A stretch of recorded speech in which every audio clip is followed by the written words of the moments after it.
Friends, welcome to Isha collections. ఈరోజు మనం new కలెక్షన్తో వచ్చేసాం. జిమ్మిచూ శారీస్. ఇందులో ఇది మనకి 600 and free shipping all over India. Colours వచ్చేసి అవైలబుల్లో గ్రీన్ ఒక కలర్,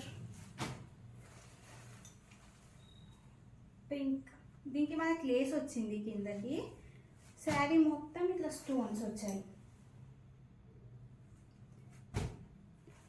అండ్ బ్లౌజ్ మాత్రం అన్నిటికీ సేమ్ షేడ్ వచ్చింది, వైట్ కలర్తో. బ్లౌజ్ కూడా చాలా ప్రిటీ వచ్చింది, బ్యూటిఫుల్ బ్లౌజ్ మాత్రం ఈ జిమ్మిచూ శారీస్లో. ఇది ఒక కలర్. ఈ కలర్స్ ఇప్పుడు ప్రెజెంట్గా మన దగ్గర అవైలబుల్ ఉన్నాయి. బ్లౌజ్ పార్ట్ వచ్చేసి టోటల్ అన్నిటికీ ఇలా వచ్చింది. నైస్ థ్రెడ్ వర్క్ వచ్చి కింద మొత్తం sequence thread work and cut work వచ్చింది. ఇలా ఉంది. అన్నిటికీ బ్లౌజెస్ సేమ్. ఇది మనకు 600 and free shipping all over India. Please like, share and subscribe to my channel. Thank you.